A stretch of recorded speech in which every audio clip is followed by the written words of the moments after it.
Thank you, Pastor. Appreciate you being here this evening. Calling the school board meeting for March 4th, 2021 to order. Welcome, citizens of Clay County. I want to take this opportunity to thank you for taking the time out of your busy schedule to attend tonight's meeting. This meeting is our opportunity as your elected representatives to collaborate openly and make decisions that will decide the future direction of our public schools and the education of our children here in Clay County. If you wish to address the board on an agenda item, there will be an opportunity to speak for 3 minutes. Please fill out a card, which you will find located in the back of the room, indicating the specific number or topic you wish to speak about, and turn it in promptly. No additional cards will be accepted once the board moves to the public comment section under presentations from the audience. Your participation is welcomed and appreciated. We're going to start this evening with recognition of Student Athletes of the Month. Mr. Scromolo, I always do that with your name. I do apologize. Not the first time and not the last, for sure. I appreciate that. So good evening, board, and good evening, Mr. Superintendent Broski. What a year it's been, and I just want to thank the board and thank the superintendent for really valuing the whole child and understanding that athletics and extracurriculars are such an important part of developing our children that are going to be the future leaders of our country. And just thank you so much for supporting athletics. And also, I want to thank Terry Dennis and Heather Huffman. Without their relentless effort and diligence, we would not have been able to be as successful as we have been with athletics, and their efforts are very appreciated. So tonight, before we recognize these just unbelievable student athletes, you're going to love them, just want to give you a quick update. So you remember back in the summer, we started athletics. It was the first thing that came back after the COVID shutdown. We had many task force meetings, which is a word you haven't heard in a while.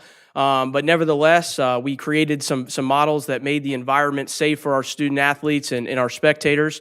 Went through summer workouts and conditioning, had a very successful fall season all the way through the state championships. Are almost done with winter sports. They're currently finishing their state championships, and spring sports are in full swing. Another thing that I'm extremely proud of are the athletics is such a springboard to high academic success, and I'm so proud of the work of our coaches, our athletic directors, our school-based administrators. As a district, there's a typo on the spreadsheet there, but this is actually fall sports.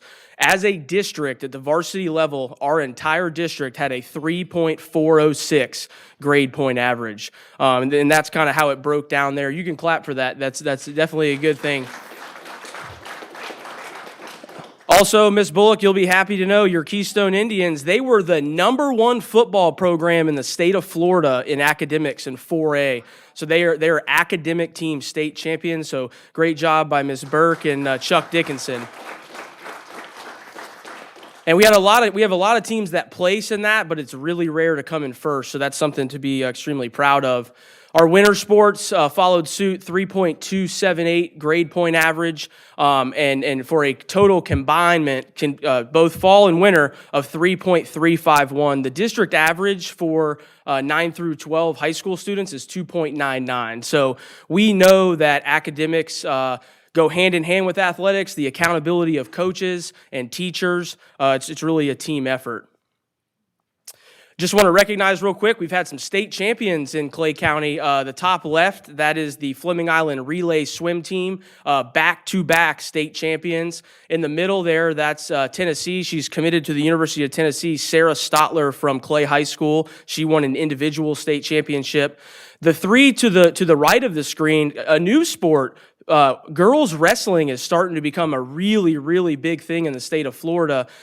This year they had a non-sanctioned tournament, but Clay County had 3 state champions in girls wrestling. And next year the FHSAA will sanction girls wrestling. Hats off to our wrestling coaches. They do double duty. There's not a supplement for that, but they take it in stride and they work with all of our students. And the bottom left is the Oak Leaf High School, Tamira Briley, girls weightlifting state champion, also set the state record for bench press, which is pretty impressive. I think we have Miss Stotler going. Didn't she qualify through the Olympic trials recently? She has. That's right. Yep, she has. So just some amazing kids in our district, and they've all been very successful. Tonight I'm going to recognize a really cool group of kids. Each month we do the Student Athlete of the Month program. These student athletes are nominated by their athletic director, and we have made it very clear with the ADs. These kids have to be the best of the best. Don't nominate just the guy that hit the home run or the girl that won the swim relay. We want the best of the best, and that's what these student athletes are. They exemplify leadership, academic achievement, community service, athletic achievement, and most of all, exceptional character. This program is sponsored by the NEFBA Apprenticeship Program, which is one of our CTE partners, and Christina Thomas and Charlie Libretto do a great job. They understand how athletics translate to the workforce. So when you win Student Athlete of the Month, you get a certificate, you get an Under Armour jacket, and then you get a one-on-one interview, and you can view all of those at One Clay Sports on YouTube. So here we go. These are our Student Athletes of the Month. This young lady, I love to play golf, and she could probably beat me every single time. She's unreal. She has a 4.426 grade point average. She's fully dual enrolled. She's been the number 1 seed on the golf team since 7th grade at Keystone. She's been a state qualifier since 8th grade. On September 10th, she was the number 1 ranked female golfer in the state of Florida in all classifications. And she has 460 community service hours. Make some noise for Miss Camille Jackson. Come on down, Camille.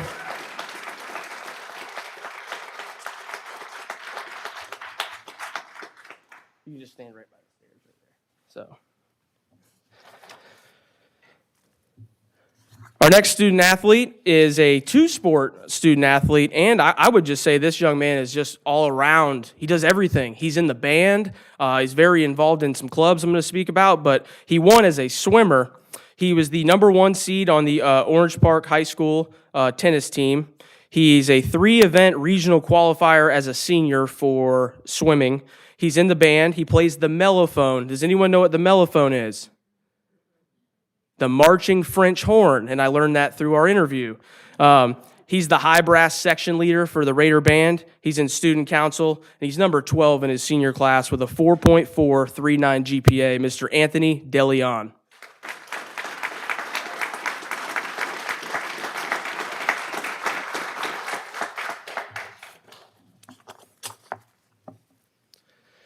Our next student athlete's a 2-sport athlete, competitive cheerleading and girls weightlifting. She volunteers at the Safe Animals Shelter in Charles E. Bennett Elementary. She's the president of the Best Buddies Club. She's a 3-time state placer in girls weightlifting. Her freshman year, they won the cheerleading state championship. She was 3rd in the state in weightlifting as a junior, and most impressively to me, she's ranked number 1 in her class at Clay High School for the senior class of 2021 with a 4.682 grade point average. Samantha Migliori.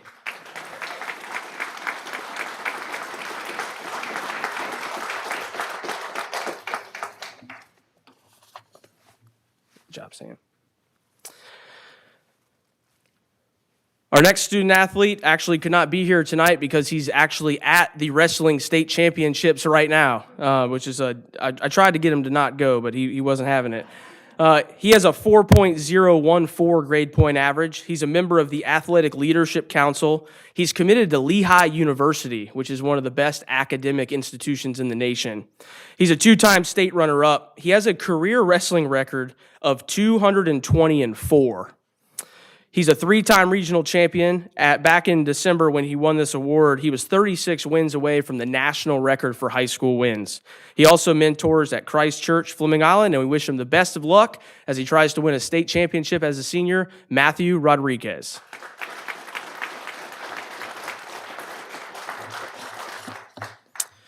And our final student athlete so far this year was our January Student Athlete of the Month from Middleburg High School. She is a defender on the girls' soccer team. She was a part of the Middleburg girls team that made the state playoffs for the first time in 13 years. So it's pretty exciting as your senior year to get over the hump, so to speak. She's an AP student, number 4 in her senior class of 2021 with a 4.674 grade point average. And listen to these clubs: National Honor Society, Beta Club, Psi Alpha, and Student Government. The January Student Athlete of the Month is Elise Gomez.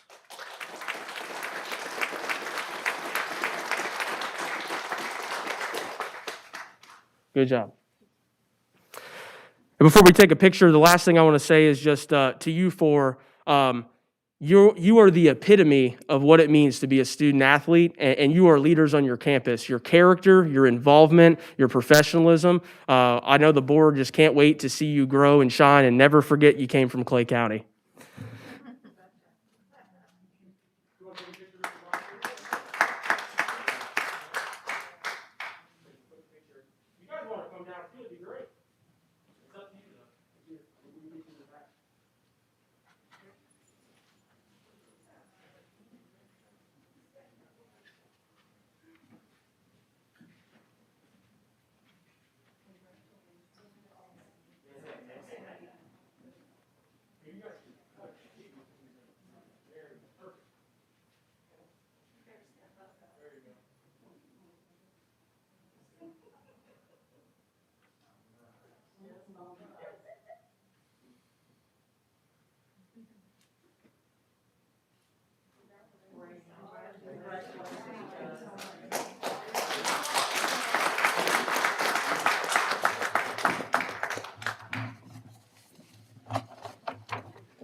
We don't.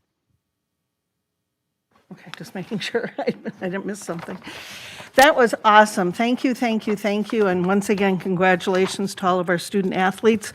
I would be remiss to not mention that Oak Leaf girls basketball made it to the Final Four, and they did very well, but unfortunately, they're not going to be playing for the state championship, it's my understanding, but awesome. I mean, everybody's been doing a phenomenal job.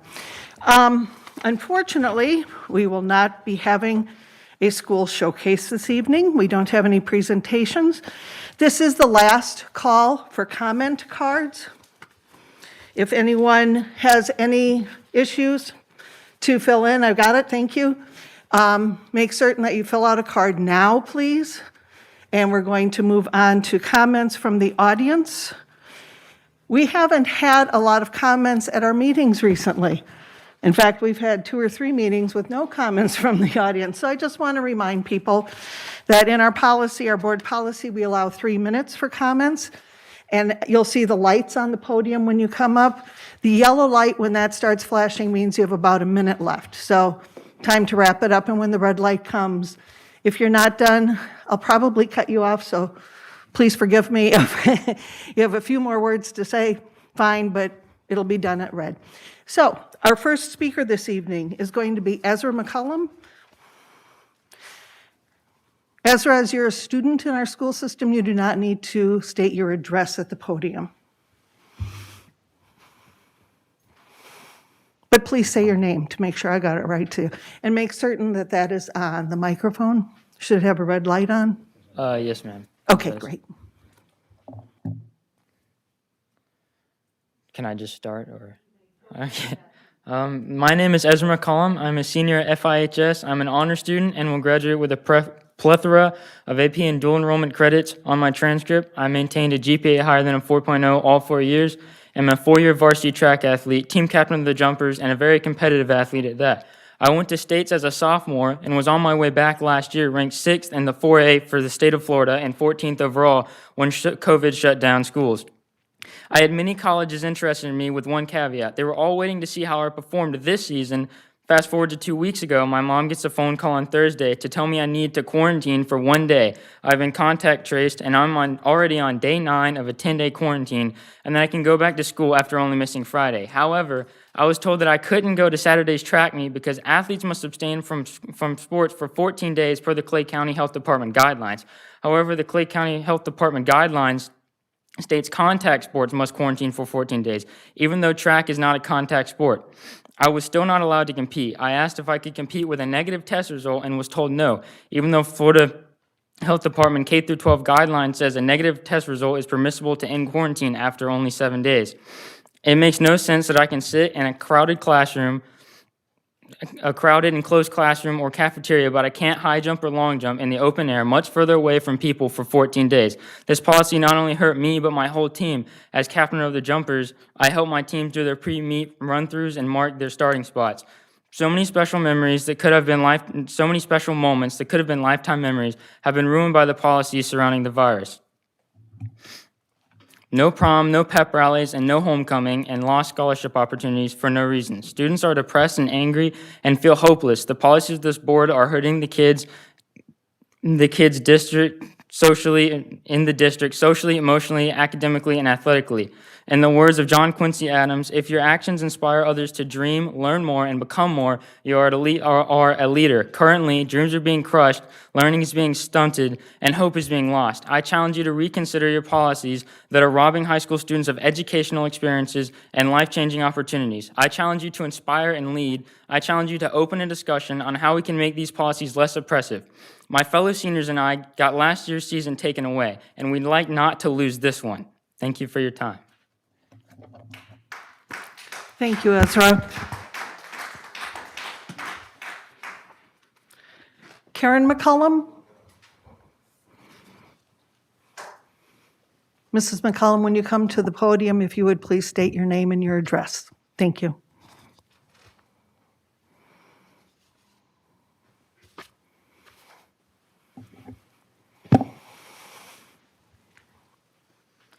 Karen McCollum, 1565 Royal Fern Lane, Fleming Island.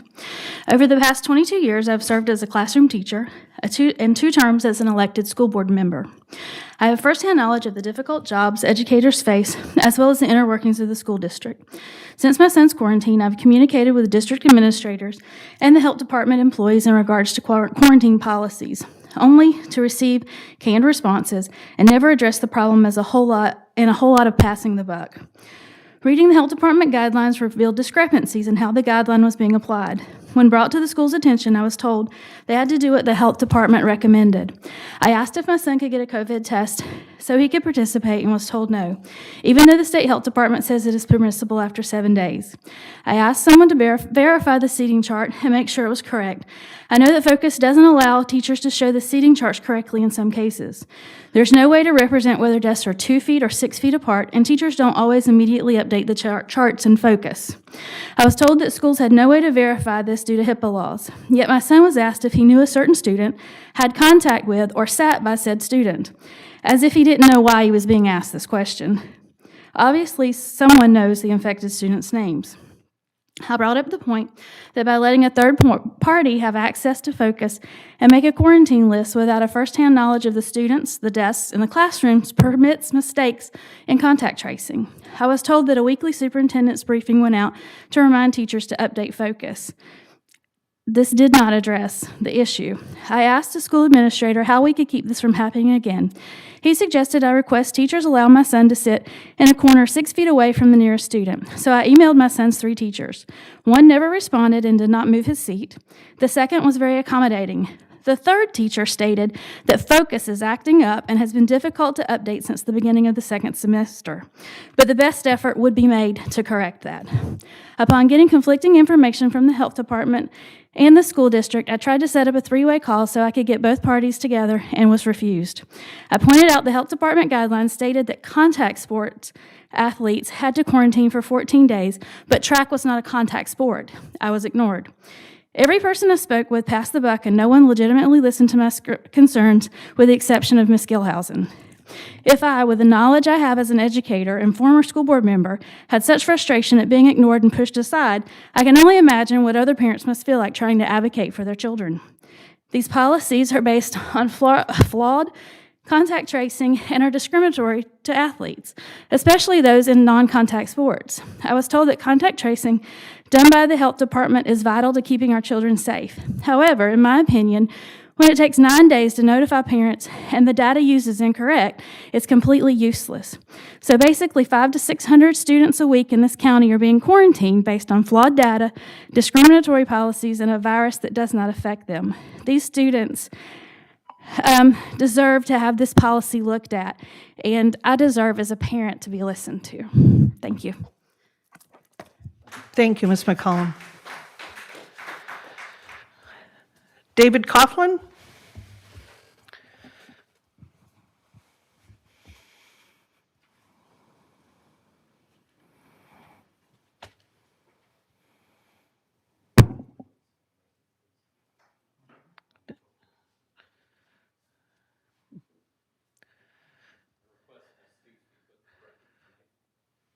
Thank you.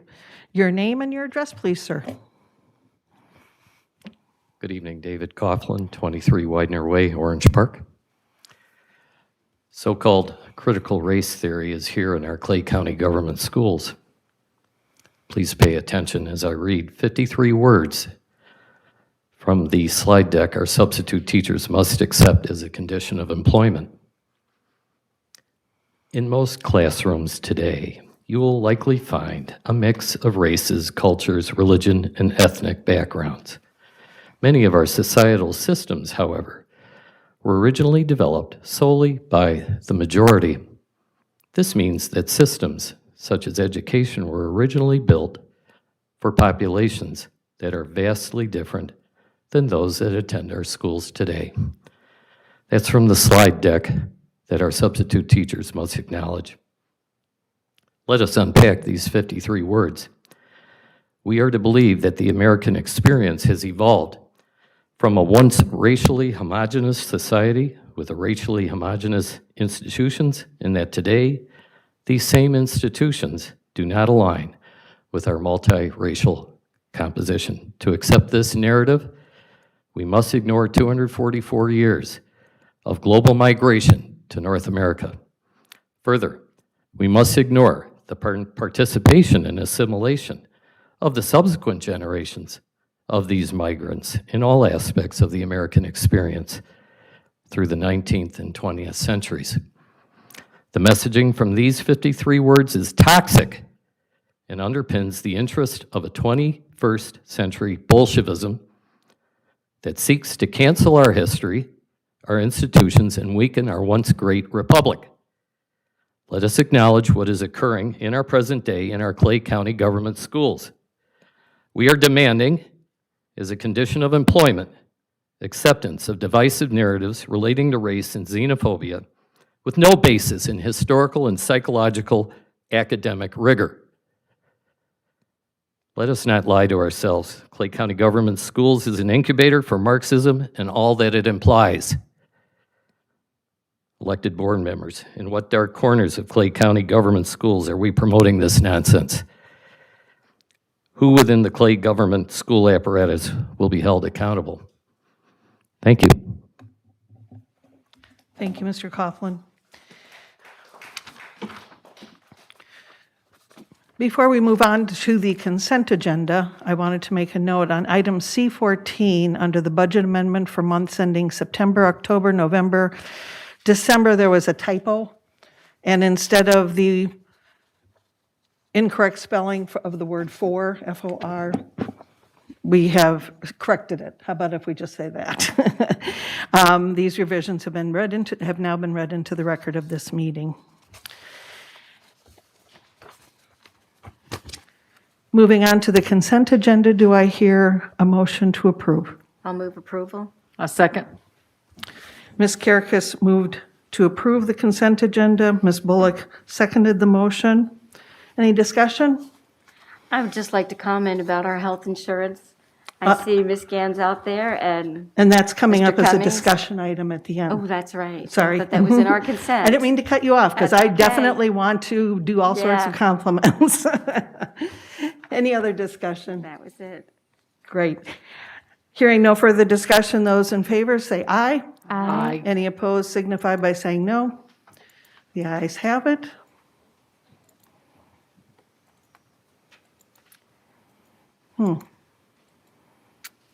Did anybody else have Yeah. trouble voting? Yes. Okay. Mr. Nora, would you just vote for me?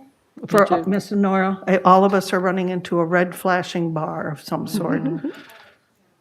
Oh, you have it too, okay. We're up to 4 of them, Yes. and now we're at 5. Okay, oop, getting better. Okay.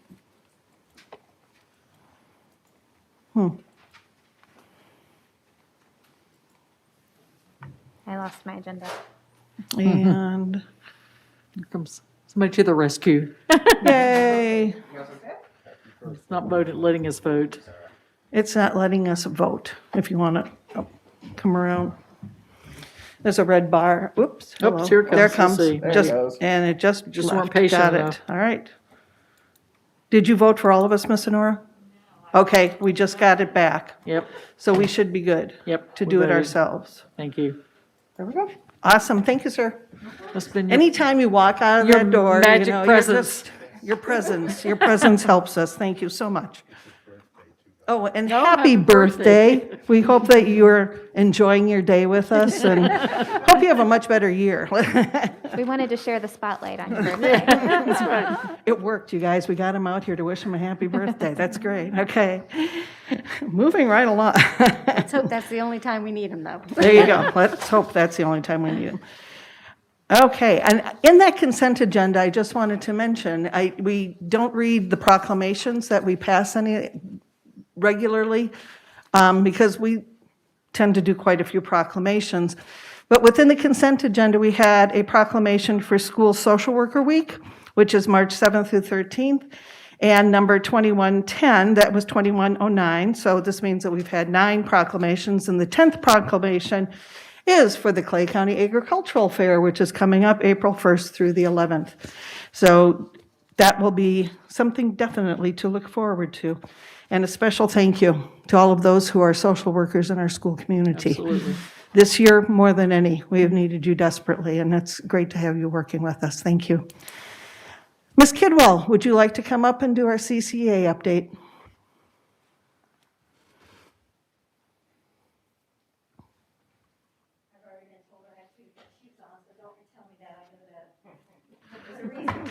I got a brace in one of them, and it had to be big. Did a horse step on you? Wouldn't that be a great story? It would be, yeah. No, Oh, I I'm jumped sorry. off the Okay. tractor. Oh. That's a good story, though, too. That's a good story. No, that just means I'm old, as someone told me. We won't say who. I really have nothing written. It has been the longest week. Is it Friday yet?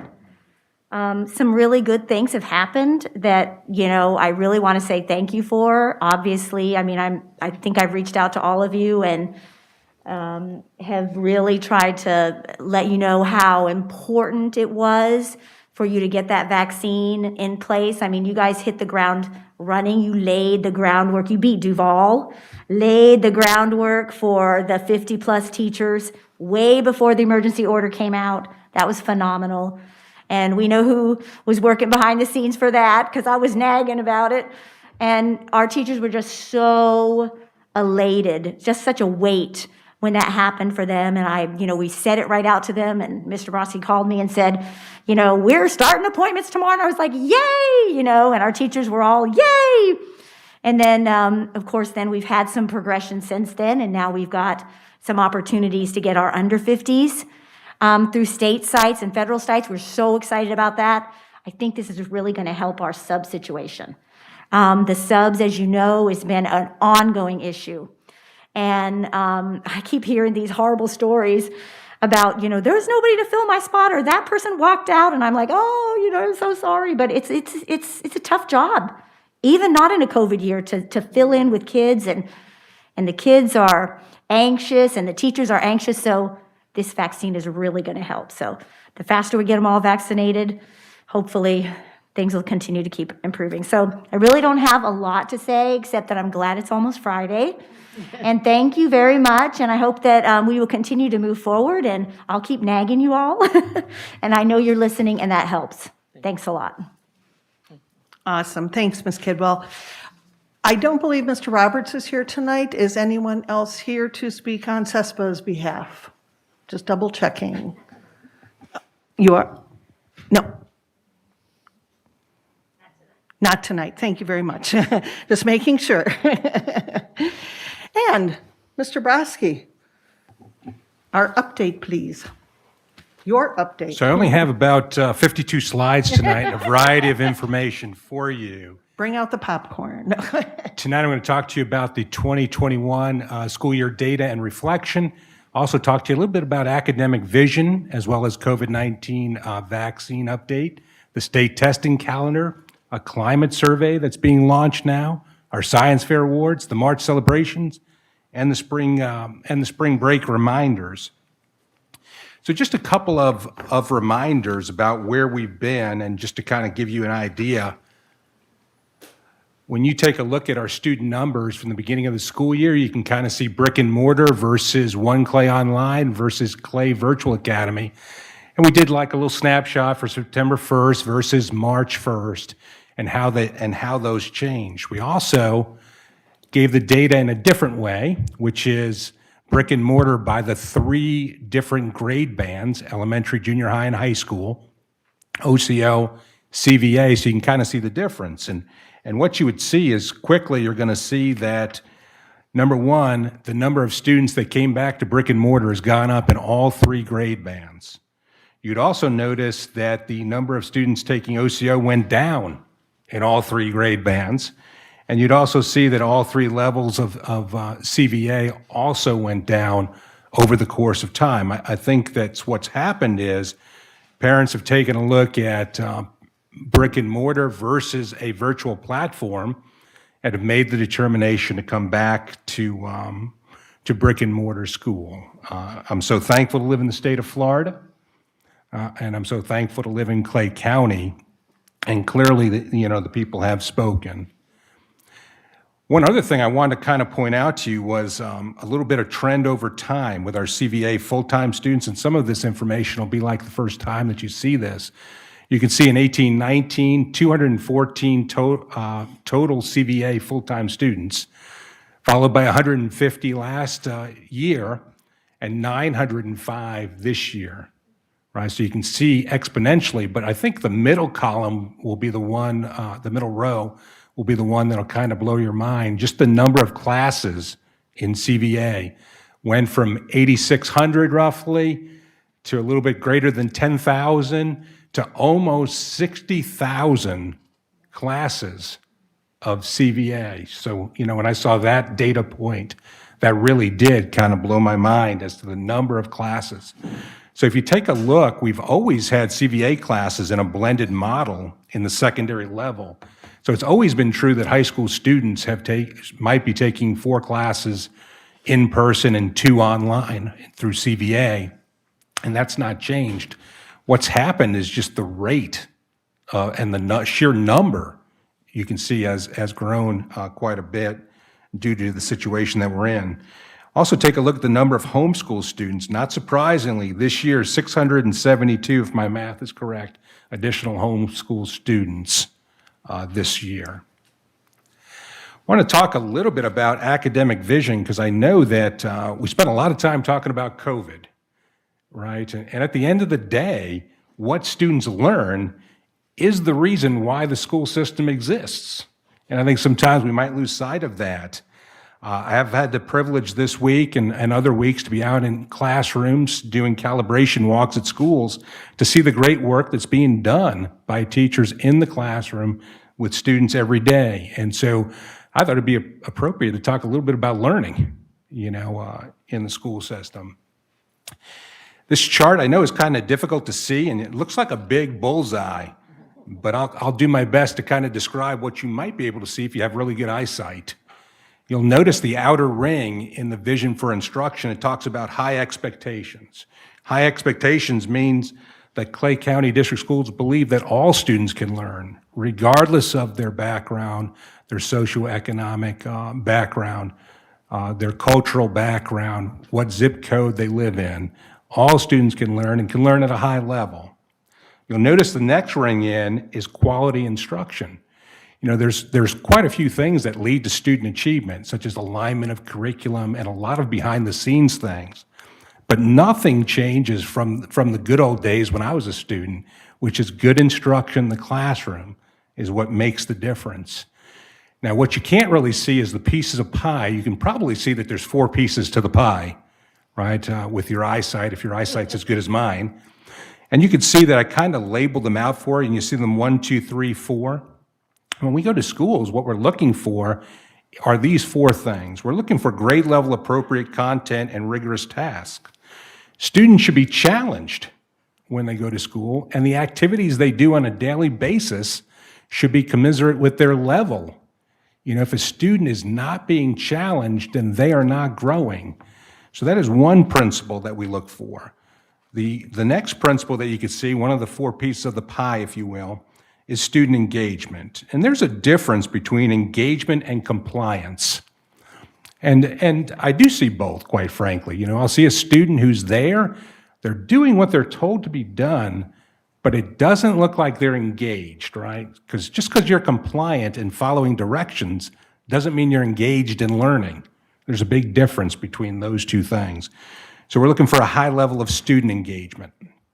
The third principle that we're looking for is demonstration of understanding. Teachers should give frequent checks to see whether students are in fact learning the intended outcome. You know, I always say, you know, if you climb the ladder of success only to find out your ladder is on the wrong wall, that's a problem, right? This gives teachers the opportunity to adjust teaching on the fly and provide what students actually need. And the fourth one is academic ownership. You know, and I always say this, if a teacher's teaching hard and students aren't learning, then who's really owning it? Right? We want students to be learning, and we want students to own academically the information that's giving. And that's kind of a brief, quick overview.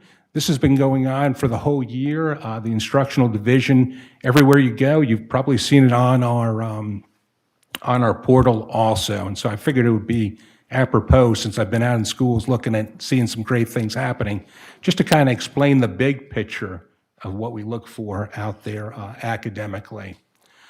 I want to give some updates on the COVID-19. We appreciate the shout out from CCEA. You know, I think we were first in line. I think I would like to give a shout out to John Ward and the folks at Emergency Management. They really look out for the school system and try to do the right thing in providing that information. Now, I'm not implying that the first bulleted point led to the second bulleted point. I just happened to put it in that order. You know, we wrote a letter to the governor on the 11th on your behalf, and the 23rd, there you go. The governor went ahead and made that. And I just kind of remind people that sometimes, you know, governors go on TV and they say certain things, and really it signals their intention.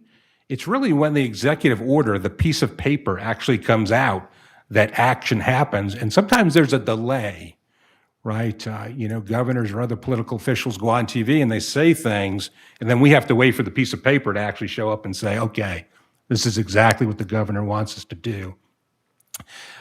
You'll notice the last bulleted point kind of points out that you can go to alert.claycountygov.com. It's my understanding there's all kinds of appointments available next week.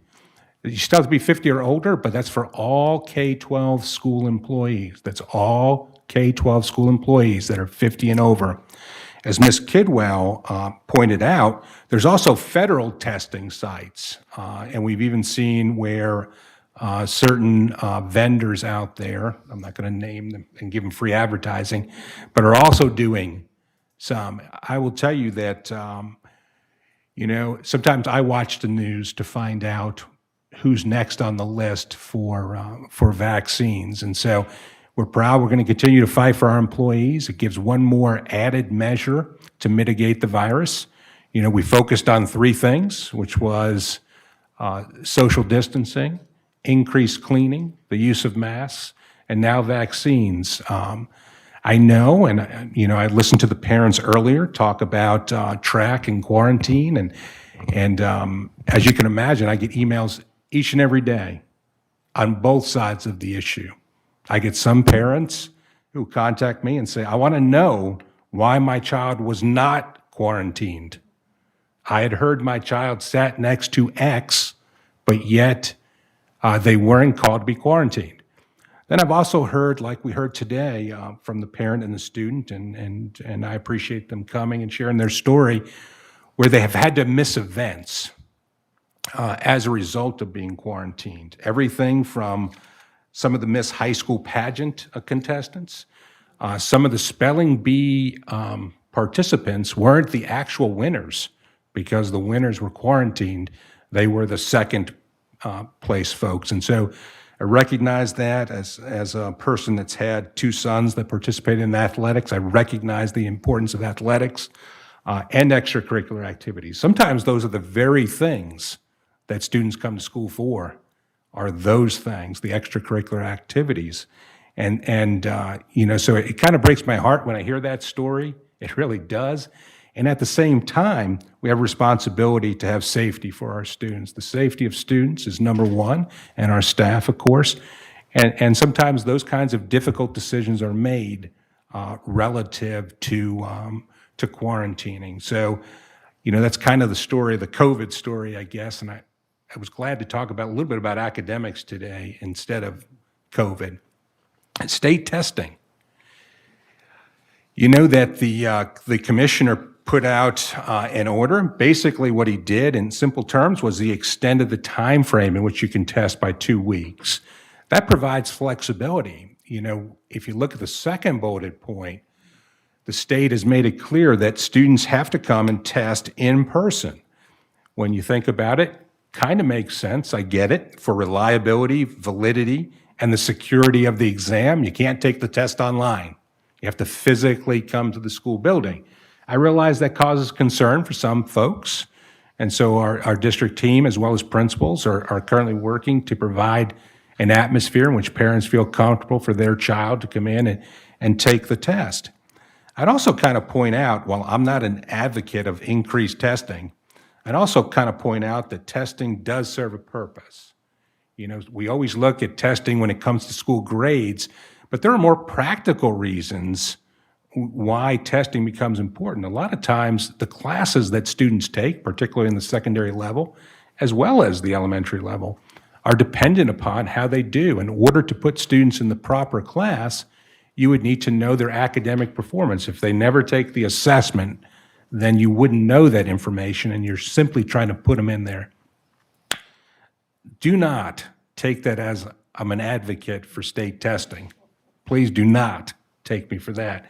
I simply want to point out that there have been some challenges this year with not having those test scores to rely on in order to ensure that we're putting students where they belong academically. And I'm merely pointing out one point as to the benefit of it. I'm not an advocate of it. I'm just trying to point out the other side to the story, as Paul Harvey used to say. So when you look up there, that essentially shows you the additional 2 weeks for each of those exam windows.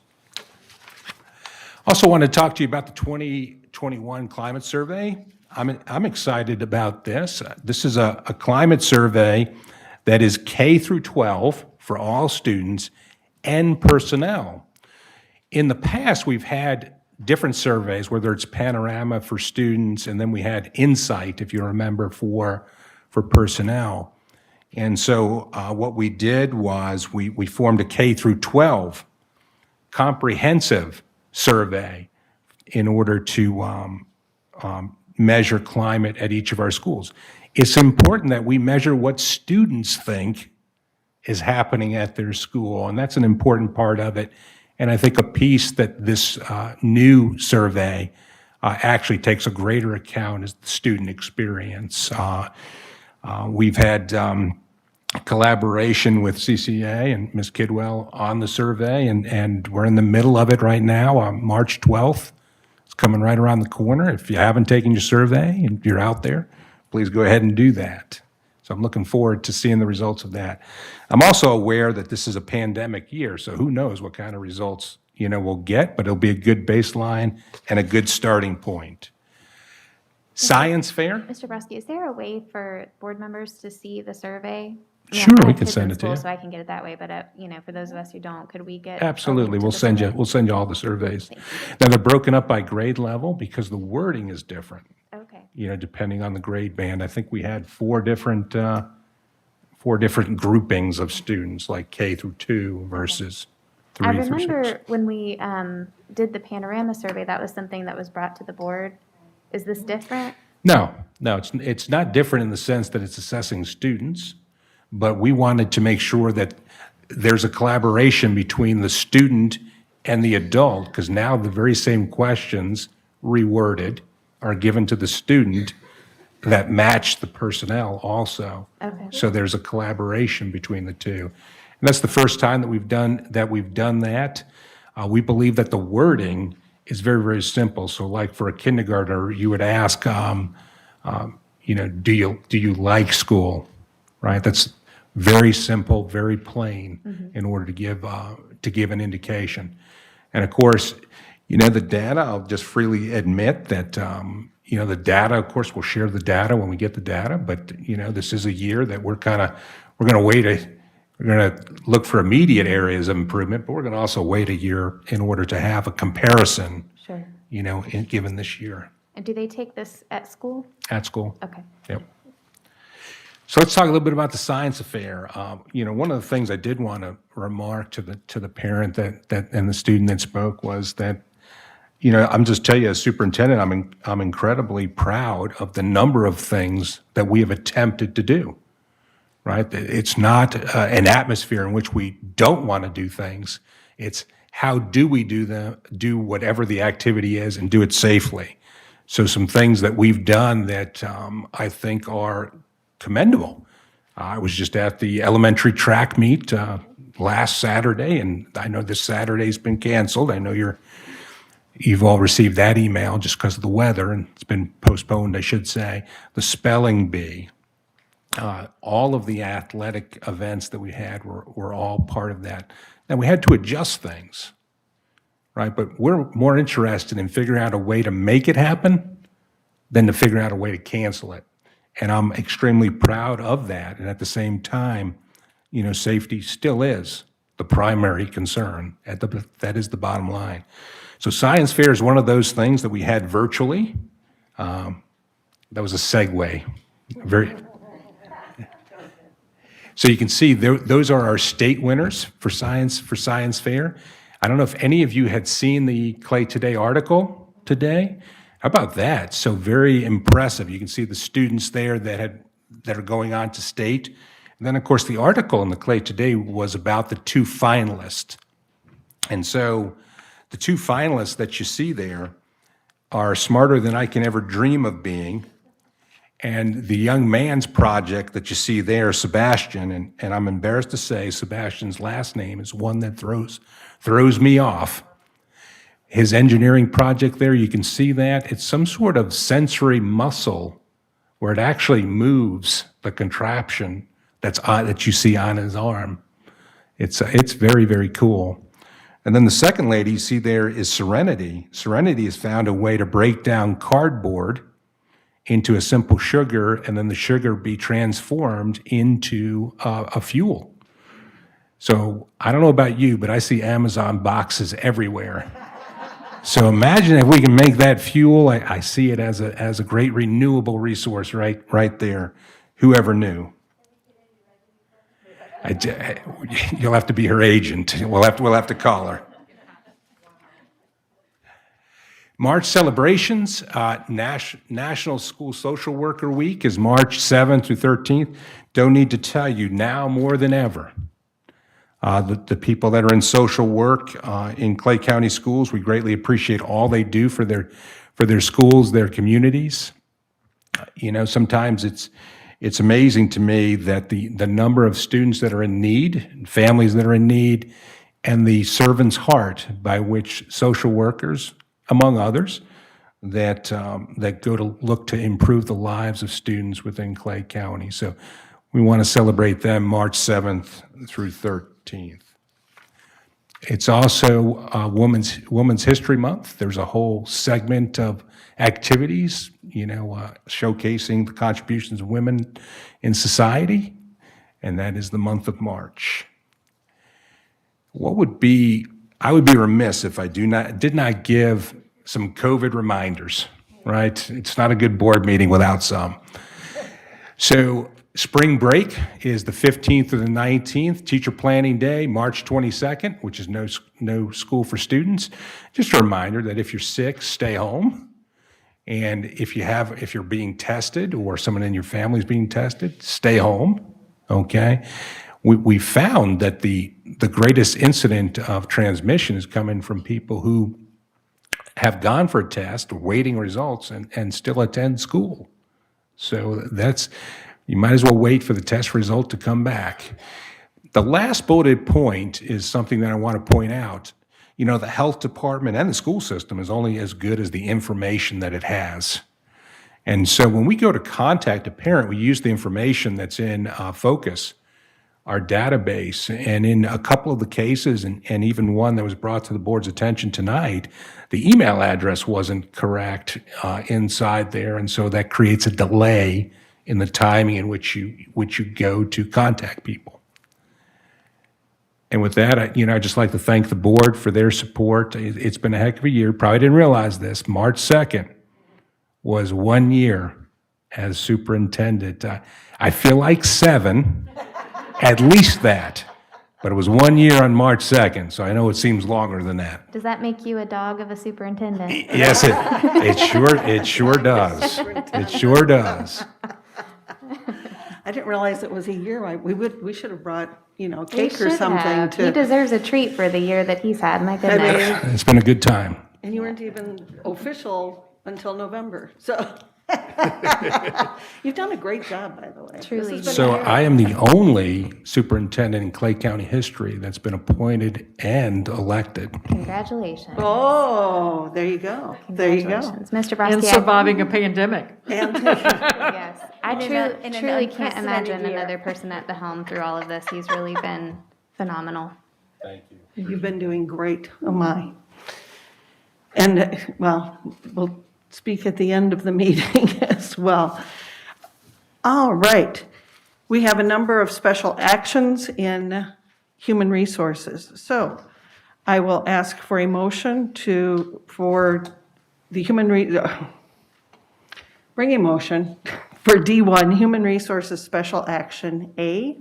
I'll move approval. I'll second. Ms. Gilhausen moved approval. Ms. Kerekes seconded. All in favor signify by saying aye. Aye. Any opposed? Motion passes 5-0.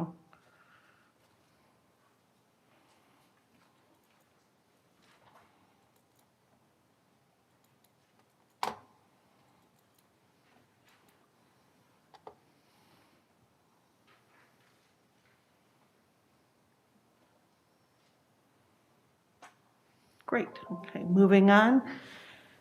D2, Human Resources Special Action B. I'll entertain a motion. Move approval. Second. Ms. Gilhausen moved approval. Ms. Bullock seconded the motion. All in favor signify by saying aye. Aye. Any opposed? Motion passes 5-0.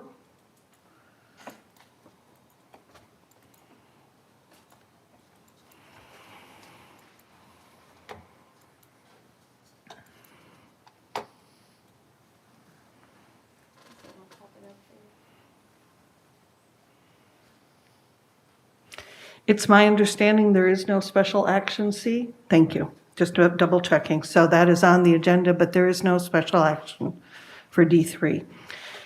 Now, D4, renewal of employee benefits for the 21-21 school year.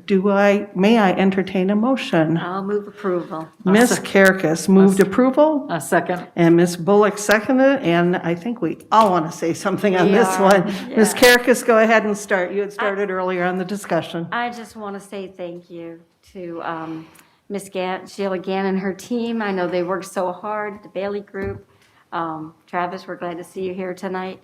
And then, this is nice. I don't think we've had a year in a very long time where there's been no increase. And I know our staff, everybody appreciates it. And so I just want to say thank you for the hard work that went into it. So good job. I was proud to work on the insurance committee. For once, it was an easy job as opposed to how sometimes it's very difficult. And I too appreciate all the hard work that went into that. And our employees certainly need all the support we can give at this time. It's been a tough year for everybody, so I'm very grateful for that. Thank you to everybody.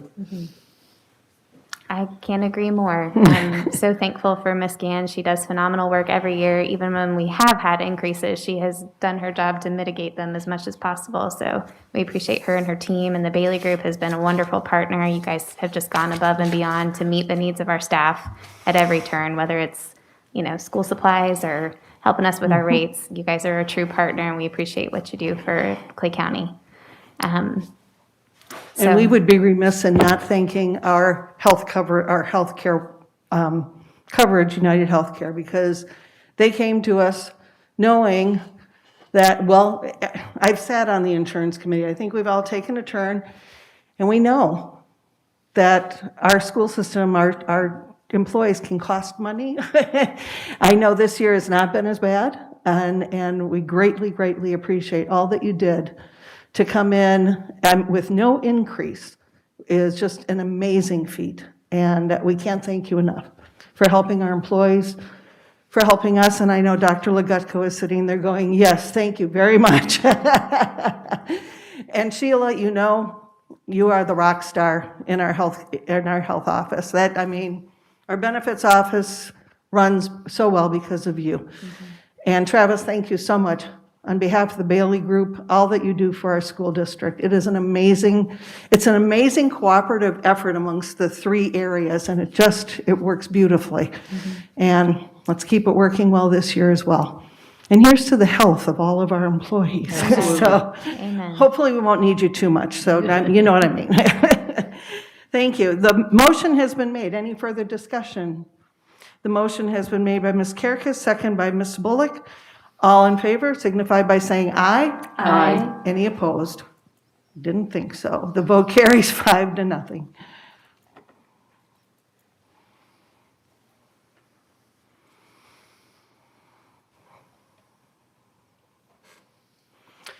At this time, I'm going to open the public hearing to approve the advertised attendance boundary realignment for Oakleaf and Ridgeview High Schools. If there's anyone in the audience who would like to speak at this public hearing regarding the attendance boundary realignment for Oakleaf and Ridgeview High Schools, please come forward now. Seeing none, I'm going to close the public hearing. I'll entertain a motion. I'll move approval. I'll second. Ms. Gilhausen moved approval and Ms. Kerkis seconded it. Any discussion? Yes, Ms. Clark. I probably shouldn't bring this up, but basically, I go back to, we want to make sure we don't do this more than we need to. And we've got to be very careful about the future with, we've got Oakleaf still growing, but we've got Orange Park under. And I still have a lot of concern with areas along Old Jennings not going back to Middleburg. I just want to make that point because with all the growth between Plantation Oaks and Old Jennings, we've got a ton of students coming. And we don't want to have to tell the people of Fox Meadow or wherever, sorry, you're going to have to move again. So we know that Ridgeview is going to fill up. We've got to do something to add to Orange Park High School and kind of even things. But anyway, we know as a board that we have to be very careful about going ahead and knowing where the growth is coming, that we should be able to take a little bit at a time and not have to move students more than they should be. So anyway. I think with the growth that we're going to be experiencing in Clay County, that's true in all of our areas. And paying attention to that 5-year plan of what we're increasing. For instance, the Middleburg cafeteria. We've talked about the Keystone Heights Elementary cafeteria. We've discussed a variety of areas that are in the works. And obviously, and one of the things that we adopted in essence is the fact that we will attempt to advertise earlier as well. This was one that we lost sight of, quite frankly. And I think coming back to this is the first of many that we'll have to do in the future, and we have not done it in the past, most definitely. So moving along, that will hopefully be something that we let people know well in advance so that we can make those plans and work with all of the families involved, no matter what the neighborhood. So, no further discussion? All in favor of D5, the advertised attendance boundaries, please signify by saying aye. Aye. All opposed? The vote passes 5-0.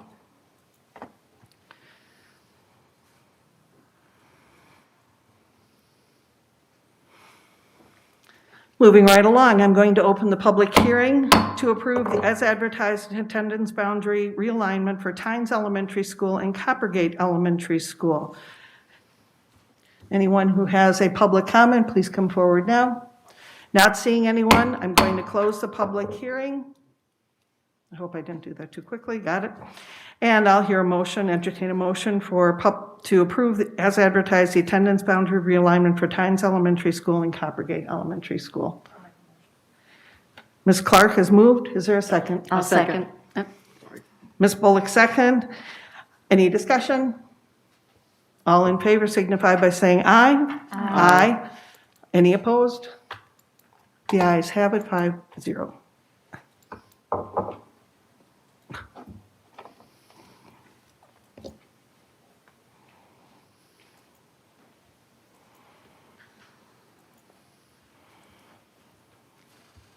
All right. And our public hearing to approve is I'm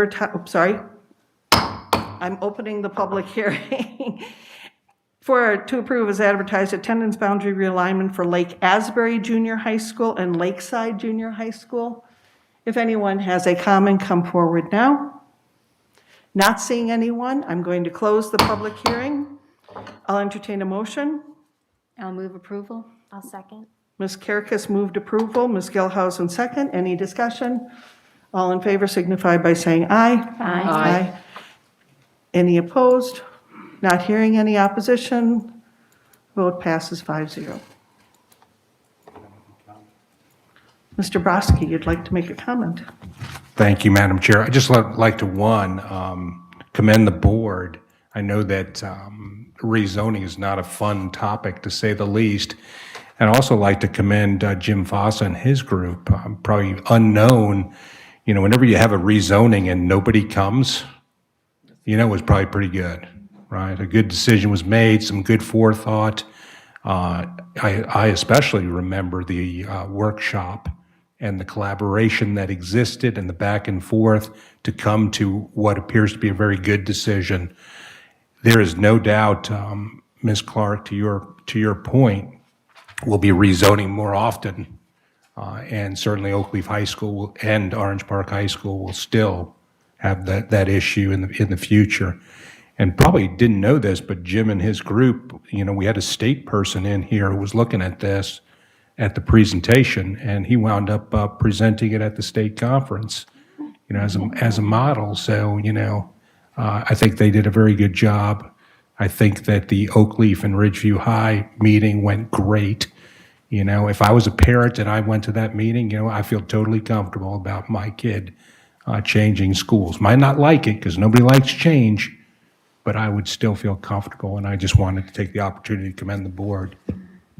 Mr. Broski, I would say to your point that your office did a fantastic job with the communication piece of it. I think, like you said, change is hard for anybody, but I think you did such a great job of being proactive about communicating with parents and the people affected by the rezoning, and gave them every opportunity to come speak. And we did have a couple last month. But for the most part, I think those individual situations can be addressed, and we can move forward with what we've done tonight. So I appreciate the work that your staff did. Absolutely. Mr. Bickner, any comments? Thank you. Ms. Bullock, would you like to begin this evening with Sure, our I school can. board member comments? Sure. First of all, I'd like to congratulate all the athletes and Camille Jackson from Keystone Heights High School. The Jackson name is legendary in golf in the Keystone community. They do a great job all the time, so I'm very appreciative. I did go online and watch the Rotary Science Fair event, and it was, to see our students thrive during this difficult time is very heartwarming, especially in the academic area, and I really am very grateful for that. I also got to meet with Bryce Ellis's department for the Ed First, and I too commend what a great job they have done putting that plan together. I'm wearing my Keystone Blue tonight because I know many of you have gotten letters. And the first letter, I just want to read a little excerpt because I know some of them were long. I've lived in Keystone most of my life and heard commitments like this before, so I asked questions, I raised concerns. I was afraid that this was another false promise. However, I was assured that this time it was for real. I heard leaders like Dr. Kemp make presentations. I heard there were drawings and plans this time. Since I certainly agree that our schools are in desperate need of renovation, I decided to trust in these promises. Now I've heard that we've been moved down the list of priorities, and I want to add my voice to the call from Keystone residents that say it is time for Clay County Schools to keep its promises to our community. Now that's a longtime resident. Now this is a young lady who's only moved here recently.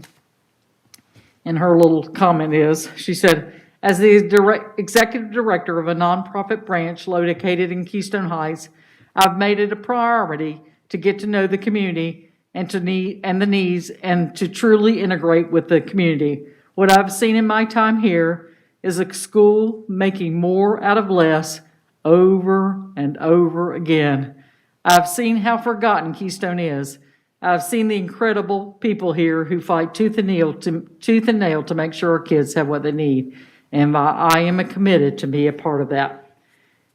Personally, my husband and I are pregnant with our first child, and as much as we would love to stay and help make a difference in the Keystone Heights community, and while we love the school staff we've interacted with, we won't put our child at a disadvantage by enrolling it in a school that doesn't have enough room and is always asked to do more with less.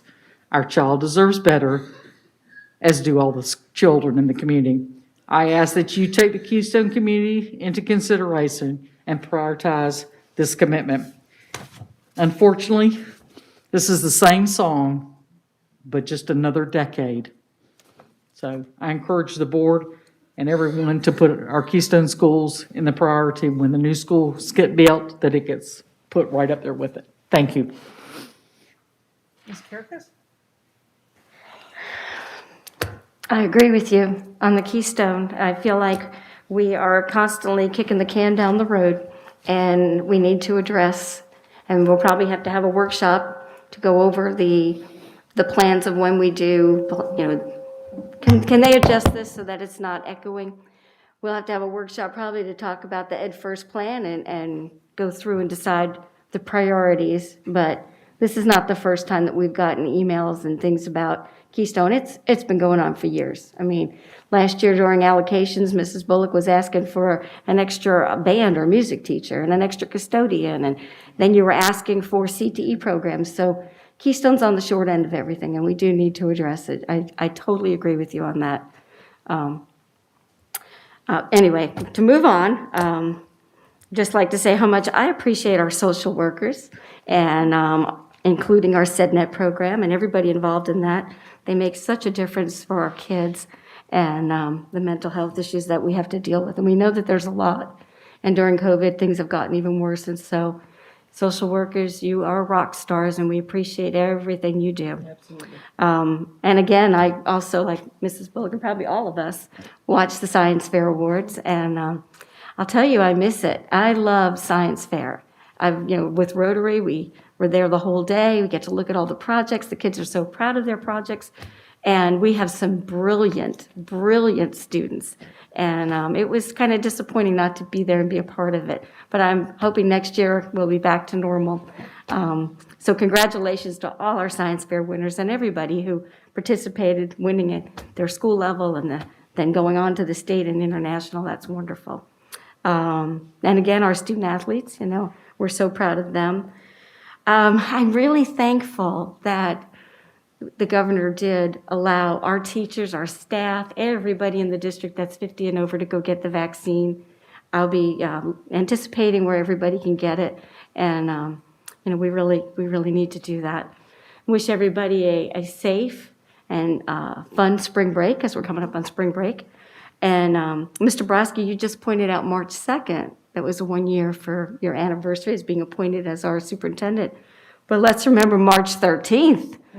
March 13th is 1 year when the governor closed schools. I was like, and it was a Friday the 13th.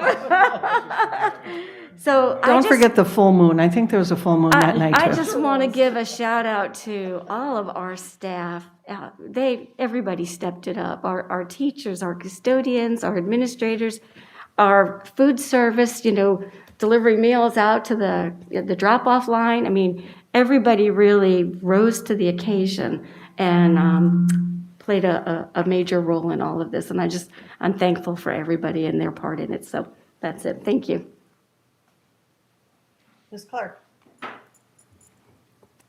I'm still the newest member on the board, and I'd like to say how pleased I am with getting to learn everybody, and I still haven't learned a lot of the departments, but having learned about everybody's position and how well people seem to want to work together as a team. And that's the whole point of coming together, and one of the big reasons why I ran. And I want to say thank you to David Coughlin for coming up and stating what you did. I think the good news is when we hear about things like this, we'll jump on it and take care of it. And I know that's the type of team that we've got. And we lose money in bus transportation, but we don't want to sub it out. We want to keep it internally for a reason. And we want the school police, that came to be because we wanted for them to be part of the family and not sub it out to the sheriff's office. So that was the decision then. And I think we have the same consideration with our teachers, most importantly. Is it wise that we sub our teachers, our subs out through Kelly Services? Is that something we should bring back within house? So I think that's something we have to look at and see how well they're doing their job and stay on top of it. But maybe that's something we need to discuss in the future, whether we want to bring it back for an HR issue. Anyway, something to mull around, but that's it for me. Thank you. Ms. Gilhausen? To your point, Ms. Clark, I don't think it's ever a bad idea to reevaluate. And that's a contract and it's an expensive one. So it is definitely one that we do review every year. But certainly to Mr. Coughlin's point, it seems there's more investigation that needs to be done. So my expectation as a board member in Clay County is that any entity that we contract with, especially when it comes to those who are going to engage with our students, that they would meet our standards of education in Clay County. So that would be my expectation, and I think that a review would be appropriate. So this week has been very somber in our family. We lost our children's pastor at Hibernia Baptist Church. Ken Hipsley was a staple of the community, and I know this school year has been different. We've had closed campuses, but he was known to come have lunch with the kids very frequently at a lot of our schools, and I know it's been a tough week for a lot of kids and families in Clay County, especially in the Fleming Island area. So he was truly a man who was fulfilling his calling. He was a children's pastor for 40 years. Oh, wow. And he will be dearly, dearly missed. I'm so sorry. I'm sorry for your loss and for the loss of our children, most definitely. Appreciate that.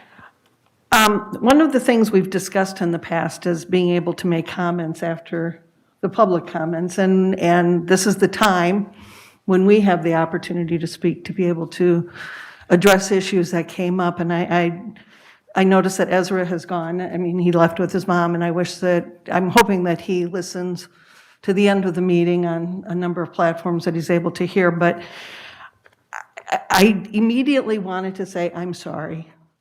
And I wanted to tell him that this has not been a good year for a lot of things. We understand that many students have not been able to do what they've wanted to do. And starting from the first week of school to all of our students on One Clay Online, who knows if they wore their senior crowns at home, or who knows what activities they've missed that they know that their older brothers and sisters may have had, or their older friends may have had. And this has been a year for so many folks to not understand what's going, why can't we do that? We all understand the COVID, we all understand that there are certain limitations placed on us. And we also understand that this is not a perfect science. This is not a perfect situation where we can reach out all the time to every single solitary person that needs it.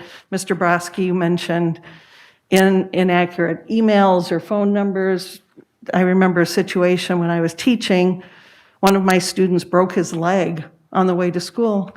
Mom was deployed, and we were trying to get a hold of Dad, and we didn't have a good phone number. And our principal went to the home after the young man's leg had been x-rayed and taken care of at the hospital. Fortunately, a neighbor came in. I was sitting at their home when Dad finally came home, and he looked at me and he goes, "What are you doing here?" And I was like, we need accurate information so that we can reach out to you and do whatever we can to keep you informed as to what's happening with your children. So I understand that side of it, but Ezra, I am truly sorry. I'm sorry that this has affected you in that way, and I trust that throughout the rest of the season you will do very well and hopefully be able to come back from that missed track opportunity. And Mr. Coughlin, as the other board members said, it gives us an opportunity to look at what we are asking our teachers to learn through Kelly Services. And we have the opportunity to look at that in the context in which it's presented and perhaps make recommendations to them as well. Because this is something that, as Ms. Gilhausen said, we do evaluate every year, and it gives us an opportunity to think about that. Tomorrow, many of us are attending an FSBA meeting online, but it is our day in the legislature. And there are lots of questions that we have. There are lots of concerns that we have as school board members, and we have the opportunity to hear about many of the bills that are being brought forth by the House and as well as the Senate, so that we have the opportunity to learn what's going to be available to us, what may not be available to us, how things are going to change. And every year, obviously, there are some concerns. So that will give us the opportunity then to touch base with those legislators and senators, state senators that are making the decisions for our school district for the next year. In addition, we have a workshop on Monday, and it's going to be discussing allocations. And just so the public is aware of that, that's been advertised. We're going to be meeting in Green Cove Springs, and then a follow-up meeting on Thursday. You know, the activities have been great. I feel like I've been somehow held back. You know, we all love going into the schools. We all love getting into the activities. I know Orange Park High School is putting the play on As You Like It to probably a much smaller audience than they've ever had this weekend. And the science fair was online. Oak Leaf Band is performing with Oak Leaf Junior High. I mean, the collaboration between different schools is going really well. And they're trying to make every effort to allow the students to participate, but to keep everything safe. And that's what's critical. So if we can continue doing that, so be it. But wow, totally thankful for everything that we've been able to do online, not just the science fair, but sitting back and watching the Ridgeview High Chorus and literally being able to participate from my kitchen as I'm watching the computer, and the background music in my home now is choruses that have been posting things on Facebook and different platforms. So awesome opportunity. And I think it's important that as we look at what we've accomplished over the last year and all of the things that we faced, it's amazing how new ideas have come out of this as well. And Saturday school is not a new idea, but Orange Park Junior High, I think it's called Wildcat Saturday, if I'm not mistaken, has made it it has given the opportunity to a number of students to come in and improve their reading strategies, improve their writing strategies, improve their math strategies. They're not doing science, I understand, but they have these opportunities. And what was even more important is that when given the opportunity, the teachers were right there saying, yes, we want to help with this. We want to make certain that our students succeed. And that's the bottom line. We're here for the students. We're here to help them succeed in any way that we possibly can. And on that note, I'll adjourn the meeting. Wait. Whoop, whoop, whoop, whoop, whoop. We've got one more thing. It just occurred to me that we are missing somebody here tonight who's always with us. Yeah. Miss Nicole Young, who is expecting her first baby. And she should be home with her feet up watching us. Awesome. So Nicole, Nicole, we miss you. We wish you all the best. And we can't wait to see pictures of the newest little member of your family. Absolutely. Thank you. Thank you. Nicole, take a picture of this now. Everyone smile through your masks. There we go. Now I will adjourn the meeting.